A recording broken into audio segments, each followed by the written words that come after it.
우리 19절부터 26절까지 보시겠습니다. 16장 19절부터 26절까지입니다. 찾으셨으면 우리 한 절씩 교독하시겠습니다. 여종의 주인들은 자기 수익에 소망이 끊어진 것을 보고 바울과 실라를 붙잡아 장터로 관리들에게 끌어갔다가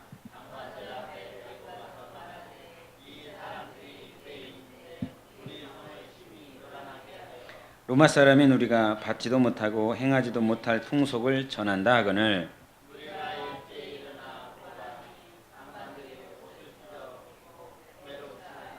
많이 친 후에 옥에 가두고 간수에게 명하여 든든히 지키라 하니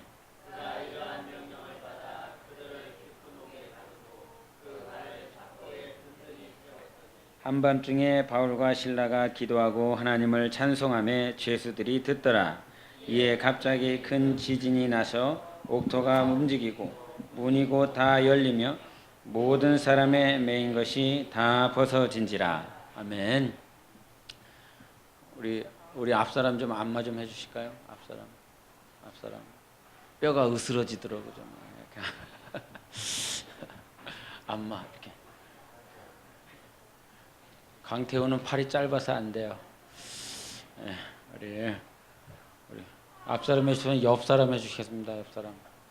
옆사람 피곤하실 텐데 우리 해주십시오. 옆사람 이렇게.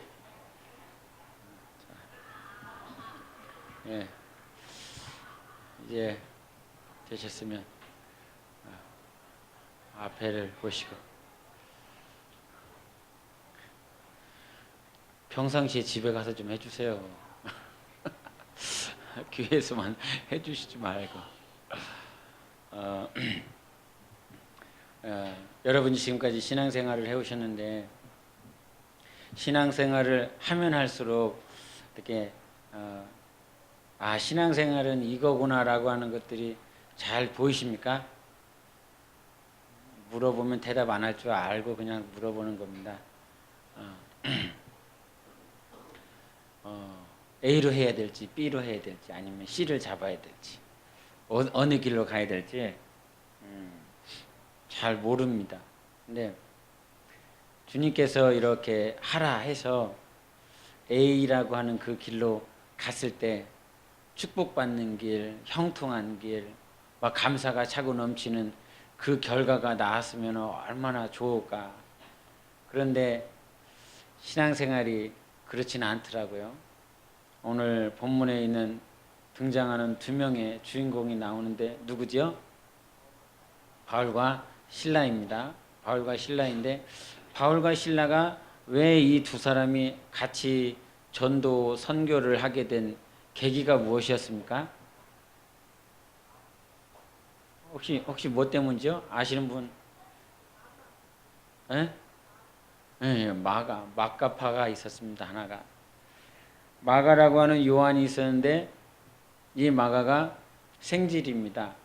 그 바나바의 생질인데 이 바울과 바나바와 그다음에 마가라고 하는 요한이 첫 번째 1차 선교를 갔지요.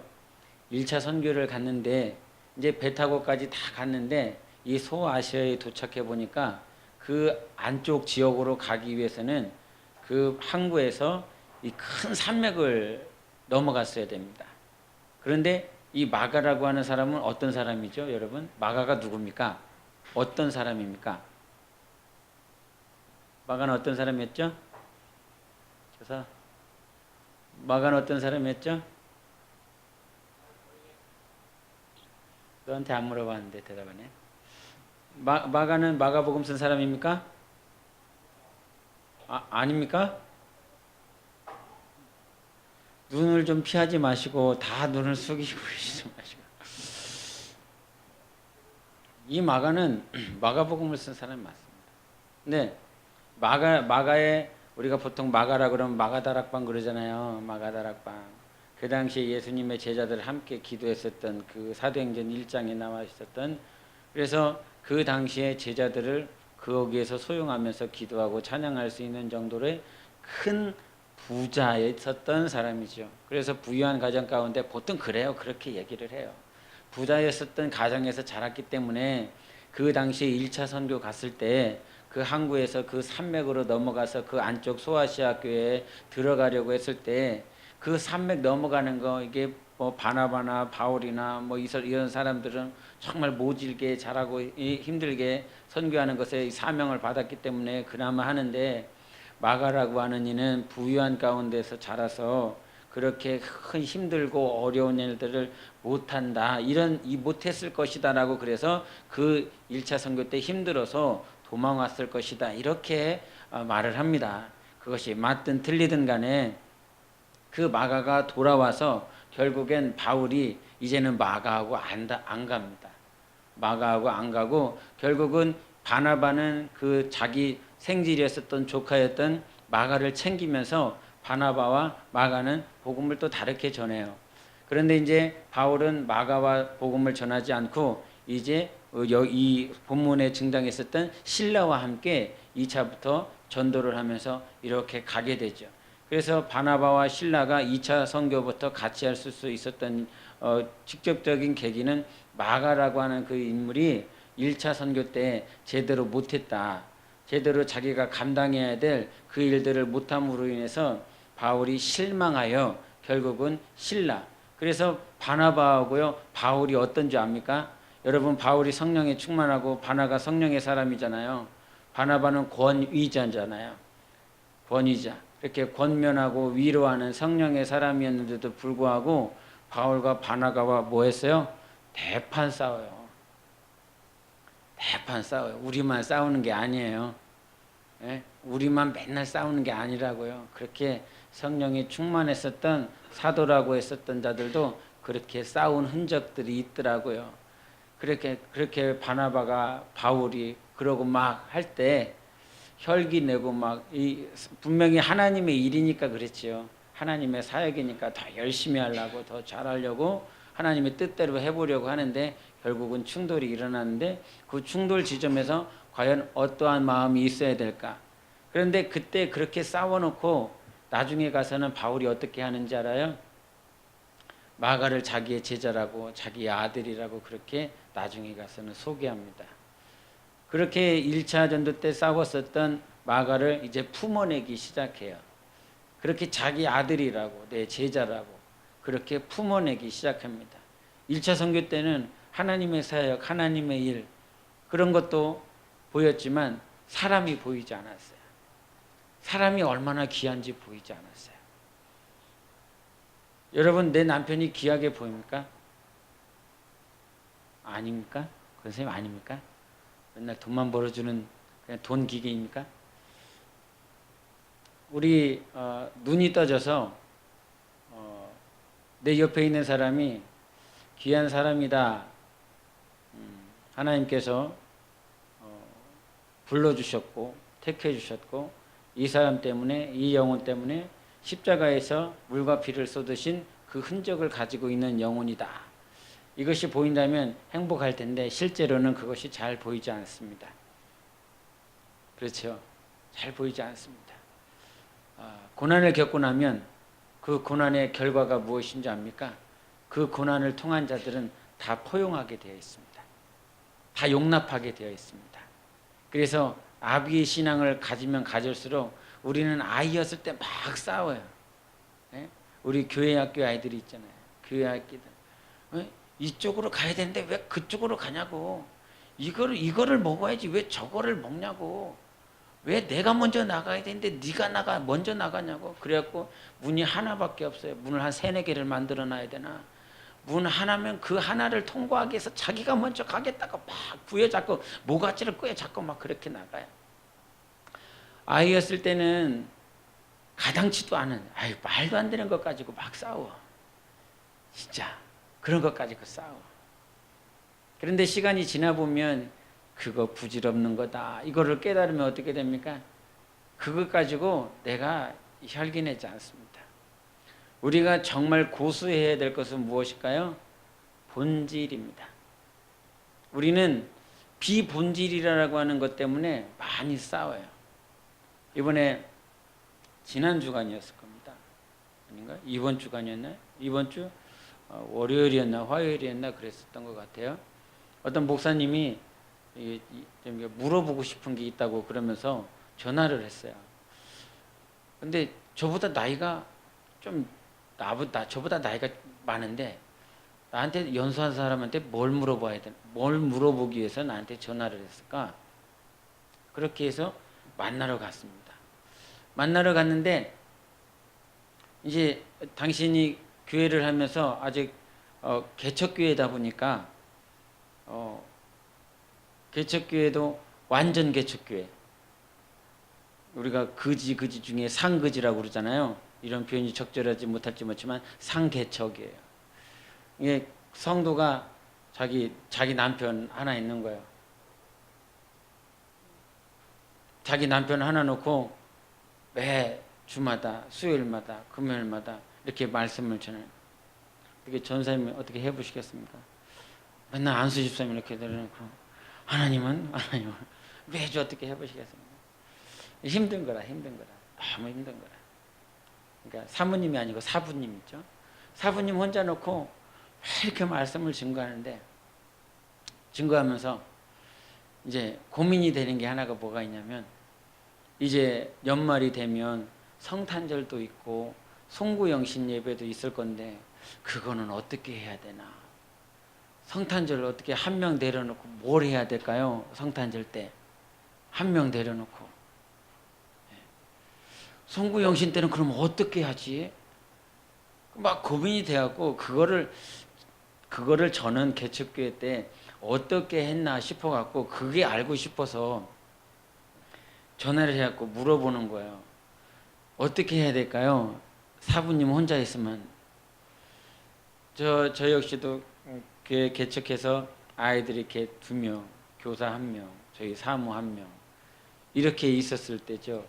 있었을 때 어떻게 성탄절 행사를 해가 당신이 섬겼었던 교회는 그래도 조금 이렇게 사이즈가 되는 교회에서 성탄절을 했기 때문에 사람들이 있으니까, 팀이 있으니까, 기관들이 있으니까 뭐 하나 순서를 맡아서 이렇게 하면 그렇게 성탄절 행사가 되고 송구영신 행사가 되는데, 뭐 사부님 보고 찬양하고 율동하고 선곡하고 뭐 다 해라고 할 수가 없으니까. 예? 어떻게 해야 될까? 그래서 그것이 너무나 고민이 되어서 전화를 하셨대요. 저는 다른 거 하지 않았습니다. 성탄절 때 무슨 행사를 합니까? 뭔 행사를 합니까? 애들 2마리 있고 교사 1명 있고 저희 사무 1명 있는데, 그래서 기타 들고 나갔습니다. 차 들고 나갔습니다. 그래서 그냥 길거리에서 성탄절 그 이브 때 찬양하면서 전도했습니다. 그렇게 해도 되냐고, 그렇게 해도 되는 게 맞냐고 물어보더라고요. 그럼 그게 왜 틀립니까? 물어봤습니다. 말씀을 못 하시는 거죠.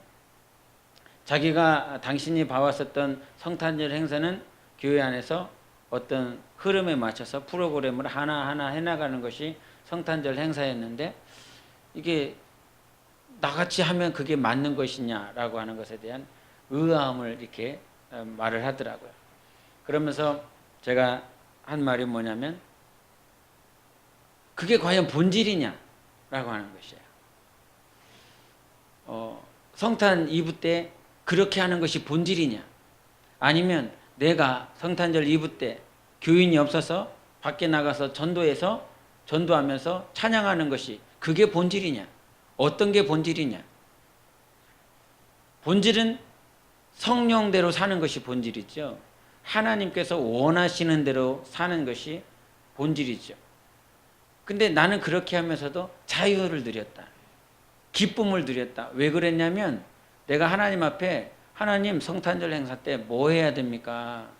어떻게 진행시켜 나가는 겁니까? 이 사이즈 가지고 이걸 뭐 어떻게 합니까? 그래서 하나님 앞에 기도했더니, 그러면 그렇게 교회 안에서 하지 말고 교회 밖에서 전도해라, 교회 밖에서 찬양해라. 그러면서 하나님께서 주신 것이 그것이었기 때문에 그렇게 나가서 전도하고 차를 나누는 시간들을 보냈습니다. 이제 그 말을 해주고 나니까 그제서야 본질과 비본질에 대한 것들이 이렇게 윤곽이 잡히는 모습들을 보면서 이제 헤어질 때는 목사님 말을 들어서 내가 너무 마음이 편안해졌다고, 너무 편안해졌다고. 여러분, 우리가 신앙생활하는 건 본질을 붙잡는 거지요. 본질이 무엇인지를 알고 생하는 것이죠. 그런데 우리는 어린아이였을 때는 뭐 가지고 싸웁니까? 비본질적인 것 가지고 싸웁니다. 응? 전혀 찬양, 우리가 찬양 전도할 때 누가 찬양 외침 전도를 누가 먼저 하는 것이 뭐가 중요합니까? 그러시지도 않지만 찬양 외침 전도를 먼저 하는 사람이 저 사람이 더 믿음이 좋은 사람이라서 첫 번째 시켰나 보다. 그런데 나는 끄트머리 시켰네. 끄트머리 시켰으니까 저 양반이 나를 믿음 없는 사람으로 이렇게 보는 거 아닌가? 이런 수준이면 어떤 수준이라고요? 비본질 가지고 싸우고 있는 아이의 수준이라는 거야. 사람이 나를 어떻게 보느냐 가지고 막 싸우지요. 저 사람에게 잘 보이기 위해서, 저 사람에게 그래도 칭찬 받기 위해서. 여러분, 그러지 않을 것 같지만 그런 마음들이 있어요. 분명히 내재하고 있습니다. 말하지 않아요. 말하면 더 창피한 것이니까 말하지 않아요. 그러나 그런 것들이 이 안에 내재되어 있어요. 그래서 하나님께서 우리에게 주시는 과정이 무엇이냐면요, 그 본질을 깨달을 수 있도록, 결국 본질을 깨닫는 건 고난을 통해서 내 주변 머리 것들이, 비본질을 향한 내 욕심들이, 정욕들이 다 깨지는 것입니다. 그래서 하나님께서 우리에게 고난을 주신 것은 때론 이해도 안 되고 왜 이런 과정인지 이해도 되지도 않지만, 이해하려고 해도 이해가 되지 않지만, 하나님께서 우리에게 고난을 주셨을 때 그 고난은 우리가 성령으로 살았는데 고난이 오면 되는 거예요. 맞아요? 틀려요? 내가 성령님의 인도하심 따라서 살았는데 고난이 있으면 되는 거예요? 안 되는 거예요? 고난이 있어야 되는 것이 정답입니다. 고난이 없어야 정답이 아니라 고난이 있어야 정답이라는 거예요. 왜 하나님께서는 이 고난, 우리 로마서 한번 보실까요? 로마서 8장에 있는 말씀이잖아요. 여러분이 너무나 잘 아시는 말씀, 8장 17절 보시겠습니다.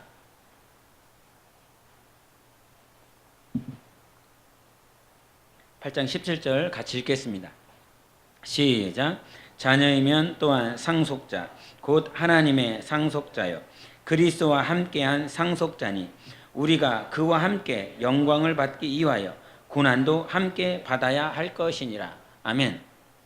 아멘이십니까? 고난 받으시겠습니까?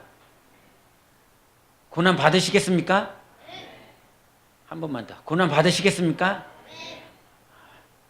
예반님 목소리만 자꾸 커지고 여러분 목소리는 작아지는데요. 하나님께서 왜 고난을 주신다고 하십니까? 영광을 함께 받아야 되기 때문인 것입니다. 하나님께서는 로마서 에베소 1장 4절부터 6절까지도 말씀하셨지만 하나님은 영광을 예비해 놓으신 분이십니다. 우리는 영광받기에 합당한 영적 존재가 되었고요. 예수 그리스도의 보혈로 하나님의 영광을 상속받을 수 있는 기업인이 되었습니다. 상속자가 되었습니다. 그래서 하나님께서 우리에게 주시는 건 영광입니다. 그 영광을 상속받기까지 하나님께서 우리에게 고난을 주셨는데 그 고난은 어떤 사람이 받는다고요? 믿음 없는 사람이 받는 거예요? 성령으로 사는 사람이 고난을 받게 되어 있는 것입니다.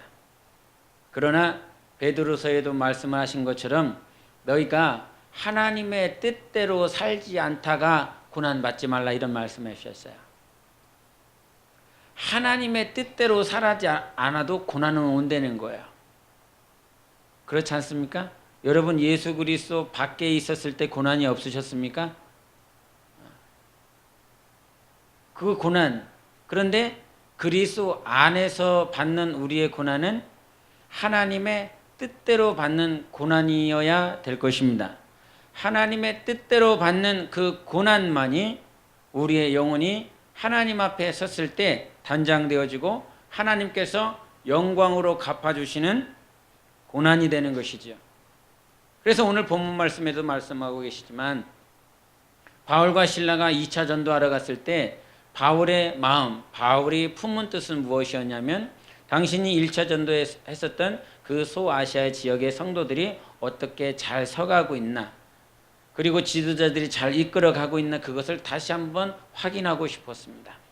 그래서 그쪽 지역으로 가고 있었는데 갑자기 환상이 벌어졌습니다. 어느 지역의 사람들이 그 환상 가운데 나왔습니까? 어느 지역 사람들이죠? 마게도냐 지역 사람들입니다. 그 마게도냐 지역 사람들이 사도 바울을 향하여 손짓하며 우리 지역에 와서 복음을 전해달라고 하는 그 환상이 보였습니다. 이것이 누구의 뜻? 하나님의 뜻, 성령님의 뜻인 것을 알고 사도 바울은 자기가 가려고 했었던 지역을 패하고 그 길로 가지 않고 드로아를 지나 배 타고 빌립보 지역 마게도니아 지역으로 가게 됩니다. 그 마게도니아 첫 성, 로마의 식민지였었던 것이 빌립보인데 그 빌립보에 들어가서 결국은 복음을 전했는데 그 복음을 전하면서 결국은 감옥에 갇히게 되지요. 우리가 사도 바울의 모습뿐만 아니라 다윗도 역시도 마찬가지고 베드로도 마찬가지고 예수님의 제자들의 모습들을 다 보면 성령으로 살았기에 고난이 있었습니다. 성령으로 사는 삶은 고난이 없는 삶이 아니라 고난이 있어야 되는 삶입니다. 하나님께 사랑을 받고 있다면, 하나님의 인도를 받고 있다면 우리 삶 가운데 반드시 고난이 있어야 되는 것입니다. 그러나 원수가 나를 넘어뜨리기 위한 그 고난 받지 마십시오. 음보의 권세가 이기지 못하는 영혼이 되십시오. 음보의 권세가 이기지 못하는 가정이 되십시오. 음보의 권세가 이기지 못하는 지체들이 되시기를 바랍니다. 반드시 음부의 권세가 이길 수 없는 영혼이 되어야 되는 거예요. 음부의 권세가 이기지 못하는 성전이 되어야 되는 것입니다. 우리 지체들, 우리 목장에 있는 여러분, 아직까지 믿지 않는 남편, 믿지 않는 믿음이 연약한 남편, 아내, 자녀들, 친척이라 할지라도 하나님께서 음부의 권세가 이기지 못하게 하는 영혼들로 세워질 줄 믿음으로 선포하고 그렇게 사용받는 통로가 되시기를 바랍니다. 음부의 권세가 이기지 못하는 교회와 영혼이 절대적으로 돼야 되는 것입니다. 그 권세가 이기지 못하도록 오늘도 예수께서 기도하는 거 아닙니까? 음부의 권세가 이기지 못하는 원수 마귀와 귀신과 미혹의 영들이 우리를 쓰러뜨리지 못하도록 성령님께서 우리 알 수 없는 바를 오늘도 간절히 통곡하시며 간구하시는 이유가 바로 그것이지 않습니까? 넘어질 수는 있겠지만 그 넘어짐이 나를 단련하고 나를 세우고 하나님 앞에 영광스러운 존재로 세워져 나가는 그런 삶이어야 되는 거예요. 바울과 실라가 성령으로 살았었더니 감옥에 안 갇히고 성령으로 살았었더니 오히려 높은 자리, 영광받는 자리에 나아갔어. 그렇지 않았죠. 우리가 고난이 닥쳤을 때 성령으로 살았는데 고난이 닥쳤어. 이것은 하나님께서 나를 단장시키기 위한 하나님의 최선의 방법이고 최적의 훈련장인 것입니다. 그 최적의 훈련장에서 고난이 닥쳤을 때 바울이 취한, 실라가 취한 행동은 단 두 가지입니다. 그것이 무엇이냐면 우리 16장을 보시겠습니다. 16장 우리 25절 보시겠습니다.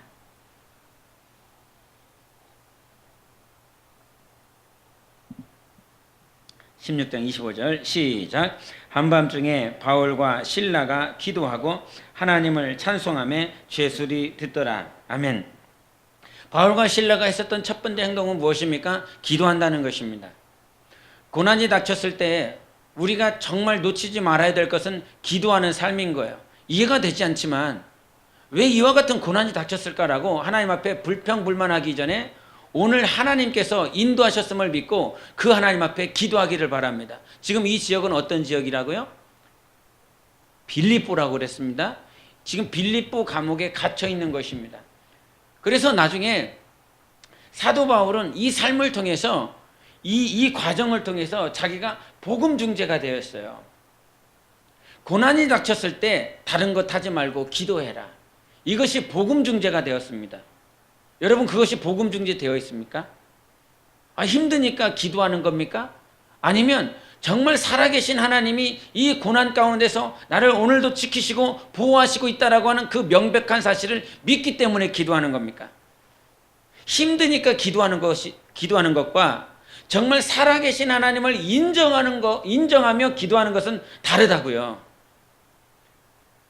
그래서 우리가 빌립보 교회들에게 이 사도 바울이 편지를 쓰면서 기도하라는 얘기를 말씀을 하시고 가르쳐 주시는데 그 가운데 가장 유명한 말씀, 여러분이 아는 말씀이 무엇입니까? 빌립보서 4장 6절과 7절에 있는 말씀입니다. 아무것도 염려하지 말고 모든 일에 기도와 간구로 그 하나님 앞에 모든 것들을 기도와 간구로 너희의 구할 것을 감사함으로 하나님께 아뢰라. 그리하면 모든 지각에 뛰어나신 하나님이 그리스도 안에서 감사함으로 내게 응답하리라입니까? 뭐라고 그랬죠? 그리스도 예수 안에서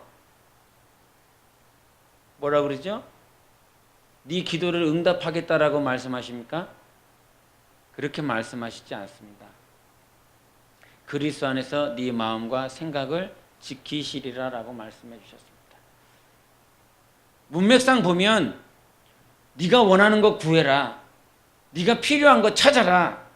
그러면 평강의 하나님께서 모든 것을 다 아시는 하나님께서 그리스도 예수 안에서 너에게 응답하시리라. 이렇게 문맥의 말씀이 나와야 정상일 거잖아요. 그게 정상인 것 같아요. 제가 봤을 땐. 그런데 하나님 그렇게 말씀하시지 않고 그리스도 예수 안에서 너의 마음과 생각을 지키시리라라고 하는 그 말씀을 해주셨어요. 이것이 얼마나 중요한지 압니까? 여러분, 우리가 하나님 앞에 기도했을 때 기도 응답이 하루, 이틀, 3일, 아니면 5일, 한 달, 6개월, 1년 이렇게 하나님께서 응답해 주셨을 때 여러분 그 마음을 계속 지키십니까? 안 지키지요. 하나님 어디에 계시냐고, 하나님 뭐하고 계시냐고 오히려 하나님 앞에 불만을 표출해냅니다. 그러나 모든 지각에 뛰어나신 하나님께서 우리가 지금 하나님 앞에 구했을 때 우리가 지금 소유해야 될 것은, 하나님이 요구하시는 것은 네 마음과 네 생각을 지켜라라고 하는 거예요. 그런데 우리가 하나님 앞에 기도했음에도 불구하고 우리는 마음과 생각을 지키지 못합니다. 사도 바울의 이 모습은요, 지금 빌립보 교인들에게 그와 같이 4장 7절에 말씀하신 그것들은 그가 당시에 2차 전도하면서 확실히 복음 중재가 된 것입니다. 여러분, 이것이 확실히 복음 중재가 되기를 바라요. 이것이 고난이 닥쳤을 때 아무것도 염려하지 말고 오직 평강의 하나님께서 우리의 모든 필요를 아시고 계시니까 그리스도 안에서 마음과 생각을 지키실 그 하나님 앞에 기도하라는 거예요. 불평불만하지 말고 감사함으로. 어디 안에서? 그리스도 예수 안에서. 이것이 사도 바울에게 복음 중재가 확실히 되었다는 거예요. 나중에 시간이 지나면 우리는 아까 정상적인 그리스도인, 정상적으로 성령으로 살아가는 사람에게는 뭐가 닥친다고요? 고난이 닥친다고요. 반드시 고난이 오게 되어 있습니다. 그 고난 중에 지금 사도 바울이 고난 중에 자기가 이렇게 내가 이곳에 오고 싶다고 그랬나?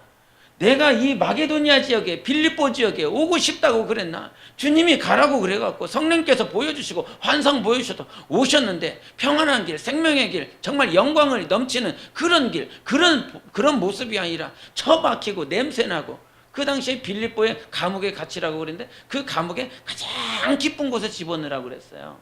가장 깊은 곳에, 햇빛도 들어오지 않는 그곳에, 영광이 없는 가장 낮은 곳에 그들이 처박혔다고요. 사람들이 얼마나 욕하겠습니까? 사람들이 얼마나 비난하겠습니까? 성령으로 산다며, 하나님의 뜻대로 산다며. 여러분, 그런 마음들 우리 안에 있지 않습니까?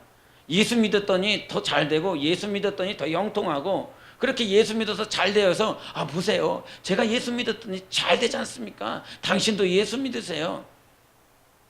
주님은 그렇게 원하시지 않아요. 지금 복음을 전하는 이유가 뭐예요? 내가 부자가 돼서, 내가 형통해서 복음을 전하는 거예요. 주님은 한 번도 그렇게 말씀하시지 않으셨어요. 오직 성령으로 복음을 전하라고 말씀해 주셨어요. 내 안에 성령으로 말미암아 복음의 신을 신고, 그래서 전신갑주를 입고 그렇게 복음을 전하는 것이지, 네가 잘 되면 복음을 전하고 네가 낭떠러지로 떨어지면 복음을 전하지 않는 그런 삶이 되는 것이 아니에요. 우리 안에 예수가 있으면 전해지는 것이지, 너의 많고 적음에 따라 복음이 증거되어지는 것, 그것을 원하시지 않으세요. 그래서 우리가 놓치지 말아야 될 것이 있습니다. 하나님 앞에 정말 바울과 같은 고난이 닥쳤을 때 여러분 그 기도하는 삶이 복음 중재가 되어야 돼요. 복음 중재가 정말 되셔야 돼요. 어떤 환경이 와도 어떤 삶이 와도 저 낭떠러지 밑에 갇혀져 있다라고 할지라도 하나님이 오늘도 보호하시고 인도하신다라고 하는 그 사실 때문에 기도할 수 있어야 됩니다. 성령으로 살아가는 사람들에게 기도가 빠진다면 그거는 멸망하는 거야. 아무런 의미가 없는 거야. 많은 사람들이 성령으로 살면 하나님의 뜻대로 살면 그렇게 잘 되는 모습들이 되어지기를, 그래서 복음 전해지기를, 그래 하나님 살아계시는 것을 보여줄 수 있는 그런 삶을 여러분 안에 원하시대. 그런 모습 없으십니까? 저희 있습니다. 가끔씩 이렇게 우리 처가에 가면 목사가 돼서 교회가 이렇게 부흥해서, 아니면 성도들이 많아져서 하나님 믿으니까, 예수를 믿으니까, 특별히 목사이기 때문에 하나님께서 복을 더 많이 주셨습니다. 그러니까 예수 믿으세요. 이렇게 하고 싶은 마음들이 굴뚝같이 있습니다. 아마 여러분에게도 있으리라 믿습니다. 그러나 주님께서는 그것을 원하시지 않으세요. 우리는 예수 때문에 예수님을 전할 수 있어야 돼요. 예수님의 사랑 때문에 그 사랑을 전할 수 있어야 되고, 은혜를 받았기 때문에 그 은혜를 전해줄 수 있는 영혼의 삶으로 단장되어져야 되는 것입니다. 내 안에 예수가 있다면. 그런데 세상 사람들은 그것을 보지 않죠. 그래서 성령으로 살면 잘 되고 하나님의 뜻대로 살면 잘 되는 모습들이 보여지기를 원해요. 정말 하나님의 뜻은 어디에 있을까? 이 북한에 선교하러 가신 목사님이 잡혔대요.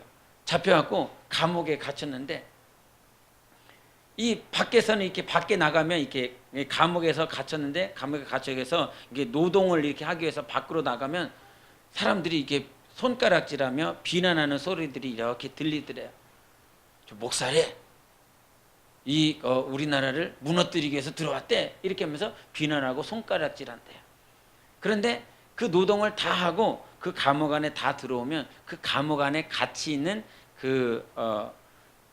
동역자가 아닌데 동기들 감옥 동기들이 옆에 살금살금 와서, 목사님, 예수가 누구라요? 이러면서 물어본대요. 어떻게 살아야 되는 거래요? 내 자식들에게 어떻게 해줘야 된대요? 이러면서 하나씩 다 물어보더래요. 그러니까 어느 순간 목사님이 신앙생활을 권면할 뿐만 아니라 자녀들에 대한 태도들, 교육들, 가정을 일으키는 모습들, 어떤 처음부터 끝까지 다 가르쳐줘야 되는 그런 모습들을 하나님께서 그렇게 그 자리로 만들어 가시더래요. 그런데 어떤 한 형제는 퉁명스럽게 그렇게 시간이 지났는데도 불구하고 어떤 한 형제는 옆에 가서 그 목사님한테 따지듯이 하는 말이, 목사님, 하나님이 살아계시면 목사님 감옥에서 빼내야 되는 거 아닙니까?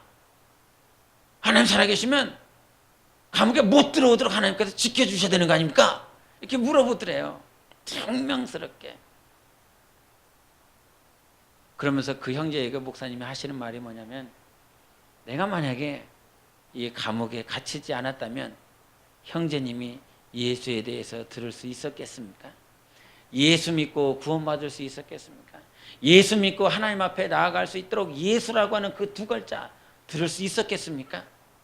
하나님은 우리 형제님을 위해서 나를 감옥에 보내주셨습니다. 형제를 사랑하고 그 형제를 구원시키기 위해서 나 같은 존재를 감옥에 보내시고자 하는 계획을 세워주셨습니다. 그 말을 하니까 그 형제가 마음이 무너지더래요. 그 형제가 보는 관점이 무엇입니까? 하나님 살아계시면 잘되고 형통하고, 이해가 안 되는 거죠. 목사라고 그러는데, 하나님 믿는 사람이라고 그러는데 이렇게 갇혀있는 모습을 보니까 사람의 머리는 인지도 안 되고 이해도 되지 않지만, 하나님께서는 그 모든 장들을 펼쳐놓으셔서 하나님의 뜻대로 우리 모두를 인도하시는 것입니다. 그래서 인도가 되지 않는다 할지라도 고난이라고 하는 삶 가운데 정말 이해할 수 없는 환경이 닥쳤을 때 그 고난 중에 기도하는 삶이 복음 중재가 되십시오. 그래서 그 복음 중재가 된 사도 바울이 빌립보 교인들, 자기가 갇혔었던 곳입니다. 자기가 갇혔었던 그 지역의 성도들에게 로마에서 그와 같이 빌립보 교인들을 향해서 편지를 쓰면서 잊지 않는 거죠. 자기가 감옥에 갇혔었던 그 지역을 어떻게 잊겠습니까?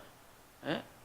우리 송재영 교수가 중국에 그 감옥에 갇힌 건 평생 못 잊어요. 감옥에 갇혔는지 뭐 구치소에 잠깐 들어갔다 나오는지 모르지만 그 잠깐 들어갔다 나온 거 벌벌벌 떨었다고 나도 저렇게 끌려 나온 거 아닌가 싶어갖고 그 지역을 어떻게 잊어버립니까? 제가 들어가지도 않았음에도 불구하고 지체가 그 지역에서 들어가서 그 아픈 순간들, 힘든 시간들을 보냈다라고 하는 것이 지금도 잊혀버리지 않는데 사도 바울이 그 감옥에 직접 들어가서 고통받았었던 그 지역을 어떻게 잊겠습니까? 그렇게 잊을 수 없었던 그 빌립보 성도들에게 여러분 아무 일에든지 기도하세요. 하나님께서 당신의 마음을 지켜주실 것입니다. 평안케 하실 것입니다. 그리고 그냥 기도하지 마시고 감사함으로 기도하세요. 감사함으로 그것을 가르쳐 주시면서 빌립보 교인들을 하나님께로 인도하는 그 삶을 이렇게 보여주셨습니다. 두 번째로 고난이 닥쳤을 때 바울과 실라가 기도하고 무엇하였습니까? 찬송을 불렀습니다. 여러분 찬송 언제 나온지 압니까? 찬송도요 자기 영혼을 죽이는 찬송이 있고 정말 자기 영혼이 살아나는 찬송이 있습니다. 과거에 부사역자로 있으면서 사역자로 있으면서 너무 힘들더라고요. 너무 어렵더라고요. 애들에게 아니면 저희 와이프에게 너무 힘들고 어려워서 찬양 가운데서도 여러분 찬양이라고 하는 그 말 자체는 무엇을 그 대상이 누굽니까? 하나님 한 분밖에 없습니다. 찬양 받으셔야 될 분은 오직 한 분밖에 없어요. 오늘 누구를 위하여 찬양하셨습니까? 누구에게 찬송하셨습니까? 하나님께 찬송하셨습니까? 아니면 내 마음을 위로받기 위해서 찬양했습니까? 찬송이라고 하는 그 말 자체는 오직 하나님 앞에 모든 상황과 내 마음과 내 생각을 다 하나님께 맞추고 하나님만을 찬양하는 것입니다. 그런데 찬양은 그런 찬양도 있는가 반면 내 마음에 하나님 그리스도 안에서 위로받고 싶은 그런 찬양들이 있습니다. 그런데 그 찬양들 가운데서는 내 마음, 내 아픔, 내 상한 것, 나에게 초점이 맞춰진 것이 있어요. 그것이 때로는 위로가 될 때가 있습니다. 그런데 내 영혼이 정말 어느 순간에 위로가 됩니까, 여러분? 여러분 언제 위로가 돼요? 하나님을 만났을 때 위로가 돼요. 내 안에 생명이 있을 때 위로가 돼요. 내 안에 하나님께서 채워주시는 그 역사가 있을 때 내 영혼에 위로가 되고 평안이 돼요. 사람이 그래도 힘내세요. 그래도 이겨보세요. 그거는 이 귀는 달콤하지만 이 영혼은 살아나지 않습니다. 영혼이 살아나는 건 내가 위로받는 찬양을 하는 것이 아니라 내 안에 계신 하나님을 찬송할 때 역사가 일어나는 것입니다. 내가 살아계신 하나님 앞에 영광 돌릴 때 그 영광 돌리신 예수 그리스도께서 내 안에서 역사하심으로 내 영혼이 그제서야 평안을 누리고 위로가 되고 하나님께서 주시는 감사와 감격이 되는 거예요. 그래서 찬송은 하나님을 위하여 찬송하는 것이지만 그 하나님을 찬송할 때 내 안에 계신 하나님께서 영광을 받으심으로 하나님과 내 영이 하나됨으로 그제서 하나님께서 영광 받으심으로 인하여 내 영혼도 생명을 누리게 되어 있는 것입니다. 그래서 이 누누이 말을 하지만 이 찬양을 할 때도 아니면 찬송을 할 때도 하나님께 포커스가 맞춰진 찬송이 되어져야 됩니다. 사람에게 맞춰져 있는. 그런데 요즘 시대의 찬양이 많이 그런 류로 가고 있어요. 많이 그런 류로. 과거에는 막 하나님을 만나고 하나님 때문에 막 하나님을 찬양하는 것들이 참 많았는데 요즘은 이 하나님을 말을 하고 있지만 예수를 말을 하고 있지만 사람에게 맞춰진 찬양이 참 많이 있어요.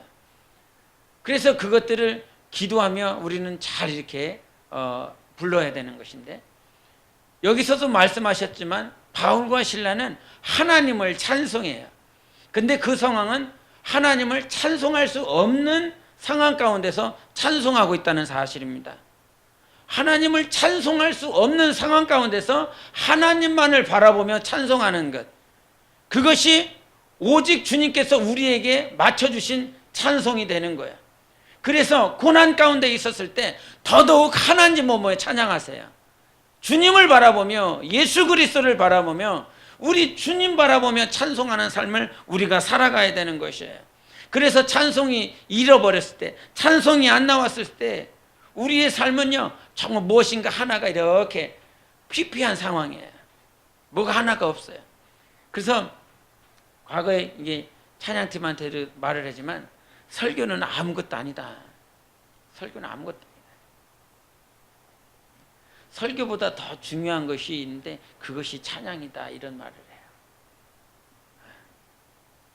근데 찬양을 막 죽서버리면 아주 큰일이죠. 설교보다 더 중요한 것이 찬양이다.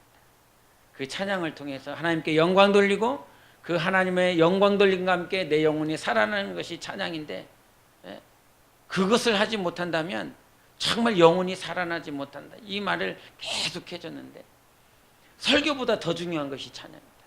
그 어떤 것보다 중요한 것이 찬양이다.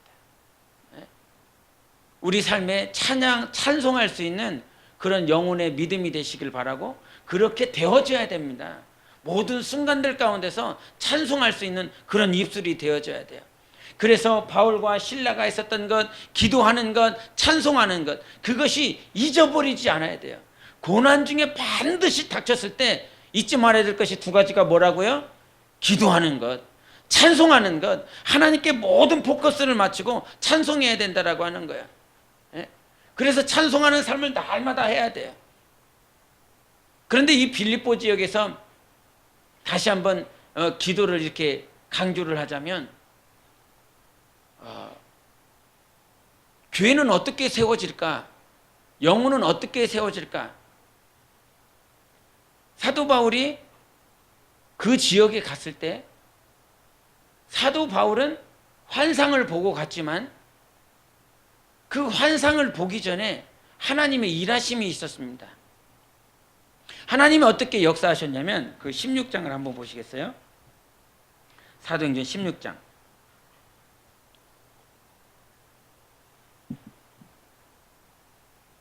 16장 13절 보시겠습니다.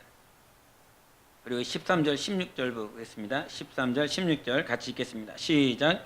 안식일에 우리가 기도할 것이 있을까 하여 문밖 강가에 나가 거기 앉아서 모인 여자들에게 말하는데, 16절, 우리가 기도하는 곳에 가다가 점치는 귀신 들린 여종 하나를 만나니 점으로 그 주인들에게 큰 이익을 주는 자라. 아멘. 이 빌립보 지역에는 아주 특별한 지역이 있었어요. 기도하는 지역이 있었다. 기도하는 곳이 있었다는 거예요. 그런데 기도하는 그 곳이 이렇게 어떤 건물이 아니라 그냥 강가라는 거예요. 그런데 그 강가에서 누가 기도하고 있어요? 여인들이 기도하고 있어요. 그 여인들 가운데서 여러분이 잘 알고 있는 루디아라고 하는 자주색 옷감을 파는 여자가 있었습니다. 그 강가에서 여자들이 기도했었대요. 그 기도가 결국은 어떻게 되었냐면 환상을 통하여 사도 바울이 빌립보 지역으로 올 수밖에 없었던 하나님의 일하심이 된 거예요. 겉에 표면적으로만 보면 사도 바울이 성령의 인도를 받아서 그 마게도냐 지역에 갔다라고 하는 그 표면적의 일하심이 있지만 그 이전에 여인들이 기도하는 그 역사가 있었던 거예요. 그 기도로 말미암아 그 빌립보 지역에 사도 바울을 하나님께서 부르신 것이죠. 그러니까 사도 바울의 헌신이나 사도 바울이 전도해야 되겠다, 선교해야 되겠다, 그렇게 해서 빌립보 지역은 그렇게 세워진 것이 아니에요. 어떤 누구의 파송을 받아서 세워진 것이 아니라 그 지역에서 이미 기도하고 있었던 여인들로 말미암아 그 여인들의 기도가 쌓여서 결국은 하나님께서 사도 바울을 보냄으로 말미암아 그 빌립보 지역에 교회가 세워진 거예요. 여러분, 누군가의 일함, 누군가가 어떤 사역을 통해서 열심히 어떤 자기의 사명을 다해서 이렇게 펼쳐나가는 하나님의 사역이 아니라 하나님의 일은 반드시 기도가 깔려져 있어야 됩니다. 기도가 없이는 그것은 반드시 무너지게 되어 있어요. 기도하는 자를 통해서 하나님께서 일하시고요. 기도가 쌓여질 때에 하나님의 교회는 세워지게 되어 있고, 지금 보이지 않지요. 그 여인들이 그렇게 디아스포라로 유대인들로 흩어졌었던 그 여인들이 기도하면서 계속 기도가 쌓였습니다. 그러나 사람들은 겉멋만 봐요. 겉표면만 봐요. 사도 바울이 가서 교회 세웠다고, 사도 바울이 세웠다고. 아니요, 그게 세워지지 않았어요. 기도가 세우게 한 거예요. 기도가 세워진 게. 목장도 마찬가지고 가정도 마찬가지예요.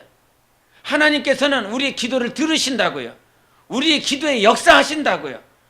내가 기도를 잘해서가 아니라 하나님께서 나를 자녀 삼아 주셨고 예수 이름을 주셨기 때문에 그 기도를 듣고 계신다고요. 우리 교회가 세워질 수 있는 건 무엇 때문일까요? 기도 때문에 세워지는 거예요. 기도하는 자들을 통해서 세워지는 거예요. 그 표면적으로 보면 뭐 전도하고 봉사하고 뭐 열심히 하니까, 아니요, 그거요 다 무너지는 거예요. 바람 불면 그냥 무너지는 거예요. 바람 불면 아무런 의미도 없어요. 전도를 어떤 사람이 잘하냐면요, 기도를 계속하는 사람이 전도를 잘해요. 전도를 잘한다라고 하는 것은 몇 사람을 구령을 잘한다, 그거는 말이 아니에요. 평생 주님의 심정을 가지고 전도할 수 있다라는 거예요. 성령을 의지하여 전도할 수 있다라고 하는 거예요. 어떤 사람이, 기도하는 사람이, 전도에 달란트 있는 사람이 전도하는 것이 아니라 오늘도 기도하며 자기 영혼을 세우고 자기 영혼을 사랑하는 자들이 그와 같이 할 수 있는 거예요. 빌립보 지역은 절대 사도 바울 때문에 세워진 것이 아닙니다. 주님의 몸된 교회인 우리 교회도 마찬가지입니다. 목사가 설교해서 세우는 것이 아니라, 교육해서 세우는 것이 아니라 기도를 통해서 세워지는 것이에요. 기도하는 자들을 통해서 세워지는 거예요. 그 기도가 쌓여서 결국은 하나님께서 사도 바울에게 환상을 보여주심으로 하나님께서 일하시는 거 아닙니까? 우리 교회도 그렇게 세워졌습니다. 우리 교회 그렇게 세워졌습니다. 기도하고 또 인내하고 기도하고 결국은 기도하는 사람들 때문에 이 교회가 시작되었을 수 있습니다. 기도를 들으신 하나님께서 시작하게 해주신 것입니다. 할렐루야. 하나님께서 기도하는 자들을 통해서 하나님의 교회가 세워질 수 있도록 하게 해주신 거예요. 우리는 세상의 그 어떤 것보다 하나님 앞에 무릎 꿇고 하나님을 인정하고 찬양하는 삶을 살아가야 돼요. 제가 저희 가정이 차상위 계층이 되었더라고요. 보니까 차상위 계층이 되었고 문화누리 카드가 나왔더라고요. 문화누리 카드가 옛날에 상태경제 압니까? 상태경제가 문화누리 카드 가지고 성경책 샀거든요. 근데 저도 그 문화누리 카드를 이렇게 주더라고요. 근데 한 사람당 얼마였더라? 6만 원인가? 한 사람당 6만 원 해갖고 5마리 애들을 더 낳을 뻔했어요. 5명이니까 30만 원에 1년에 30만 원이 나오더라고요. 30만 원이 나오니까 요거 가지고 저번에 택시 운전사 그거 보러 갔거든요. 그거 보고 또 제가 필요한 책도 사고 뭐 이렇게 하고 있어요. 이거 좋다. 이게 12월 달 지나고 나면 또 내년이면 또 30만 원 채워지겠네. 이게 이렇게 되더라고. 좋다 그러더라고요. 근데 내 안에서 막 신경질이 나는 거예요. 차상위 계층이 받을 수 있는 혜택은 뭐가 있을까? 그러면서 인터넷 뒤지고 있어요. 막 신경질이 나더라고요. 안에서 지금 뭐 하고 있는가? 제가 뭔 말하는지 아십니까? 나라에서 나한테 해주는 게 뭘까? 내가 뭔 혜택을 더 받아볼까? 내가 혜택을 못 받는 건 뭐지? 이거 혜택 못 받아 빨리 혜택 받아야지. 막 찾아보고 수소문 내고 막 이렇게 하면서 막 하는 그 꼬라지가 있더라고요. 나보다 나를 잘 아시는 하나님이 계시는데 모든 삶 가운데 인도하실 분이 하나님이시잖아요. 옛날에 스승 목사님이 이런 얘기 하셨어요.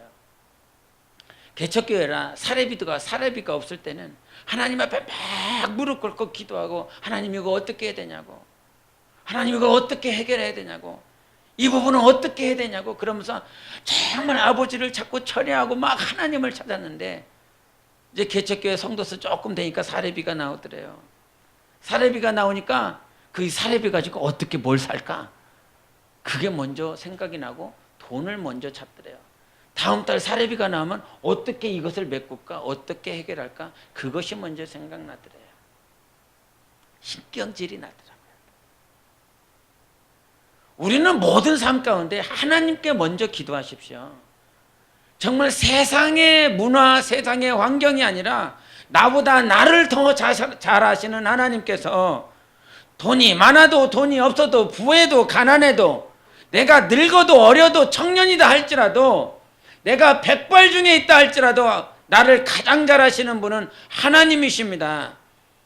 너희가 무엇을 먹을까 입을까 마실까 염려하지 말라. 너희 하나님 아버지께서 너희의 필요를 다 아시느니라 말씀해 주셨어요. 그 하나님 앞에 먼저 그 나라와 의를 구하는 삶을 살라고 말씀해 주시지 않으셨습니까? 우리가 정말로 모든 삶 가운데 하나님께 먼저 기도하는 것이 복음 증거가 되시기를 바랍니다. 모든 상황 가운데 하나님을 바라보며 찬송하는 여러분 되시기를 예수 이름으로 축원합니다. 우리 함께 이 시간 기도하실 때 오늘도 주님을 부르기를 원합니다. 예수 그리스도를 찾기를 원합니다. 나보다 나를 잘 아시는 하나님께서 성령으로 살아가게 하실 때 모든 고난이 닥친다 할지라도 먼저 내 마음속에 내 생각 속에 중심이 잡혀야 될 것, 하나님을 보고 기도하자. 오직 주 예수를 바라보고 기도하고 오직 주 예수를 향하여 찬송할 수 있는 나의 영혼이 되게 하여 주시옵소서. 하나님 아버지, 정말 기도로 세워나가기를 원합니다. 우리 모두가 기도로 세워져 나갈 수 있도록, 찬송으로 나의 영혼이 세워져 갈 수 있도록 해달라고 예수의 외치고 기도하시겠습니다.